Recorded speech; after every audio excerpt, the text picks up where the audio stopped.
Hi, I'm Bill O'Reilly. A backlash against the left. That is the subject of today's Talking Points Memo. Right after the Kavanaugh hearings, Americans all over the place were disgusted. Most of them anyway. They didn't like the confrontation. They didn't like the attacks on now Justice Kavanaugh. And they didn't like the fact that an American woman, Dr. Christine Ford, had her personal letter leaked to the media. It was a bad scene. And now there is a backlash. If you go to realclearpolitics.com and you look at their daily polling, you can see it for yourself. By my estimation, the Republican Party will take at least 2 Senate seats in North Dakota and Missouri to add to their majority. They'll have 53. Could be more. In the House, anybody who tells you they know what's going to happen is not telling the truth. However, there has been a shrinking of the enthusiasm level. About a month ago, before the Kavanaugh hearings, of course, the Democrats had about a 10-point lead in enthusiasm for voting in the midterms.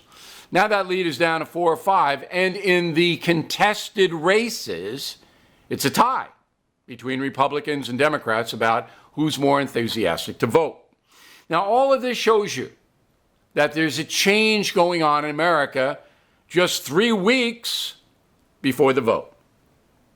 You add to that the sad stories of Alec, Baldwin, and Michael Moore. Mr. Baldwin, inexplicably, was given a primetime talk show by the ABC television network. The first episode aired on Sunday. The lowest ratings ever for ABC primetime. Ever. I didn't see the program.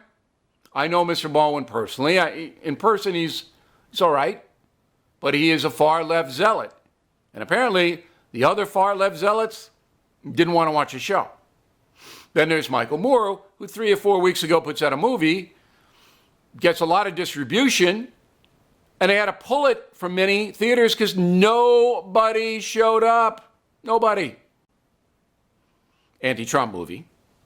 So you got 2 anti-Trump far-left guys, Alec, Baldwin, Michael Moore, both very famous, both falling upon hard times. Why? Well, I don't know why their supporters are abandoning them, but I can tell you that independent-minded Americans, they don't want to hear this hate Trump stuff anymore. They don't want to see a man like Brett Kavanaugh get destroyed and his wife and family along with him. They don't want to see it. And then there's the hate. Now, extreme groups on both the right and the left are haters. We all know that. That's always been the case since 1776. We've always had haters. But now I want to give you one very stark example. The Stephen Colbert program on CBS Late Night traffics in anti-Trump stuff.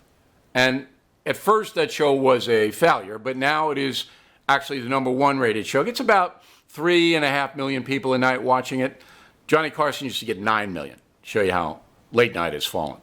But anyway, one of the writers on the Colbert staff tweeted out after Justice Kavanaugh was confirmed, yeah, well, he's confirmed, but at least we destroyed his life. That was on a tweet. Is that not hateful? Because by destroying the man's life, Brett Kavanaugh, you're destroying his wife's life, his 2 daughters, his parents. I mean, these people suffer. But the writer for Colbert don't really care about that, does he? Now, that could not happen to my staff on BillO'Reilly.com. Nobody could have tweeted that because they wouldn't work for me. I wouldn't tolerate it. And I wouldn't tolerate it against anybody. I don't care what spectrum they're on. No hate zone. But apparently Stephen Colbert, nothing's happened to that writer. I guess he's okay with it. That kind of hatred, that is what's causing the backlash against the Democratic Party.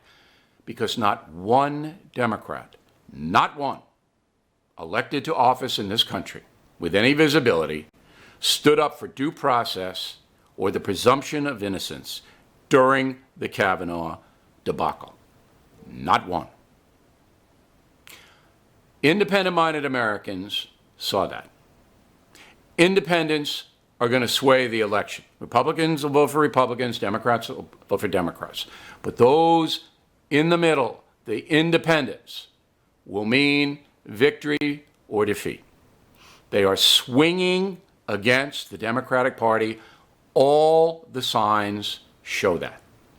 And I believe 3 weeks from today, you will see that in the election results. That is the Talking Points Memo. I want to remind you to go to BillO'Reilly.com for the best analysis in the world, I hope.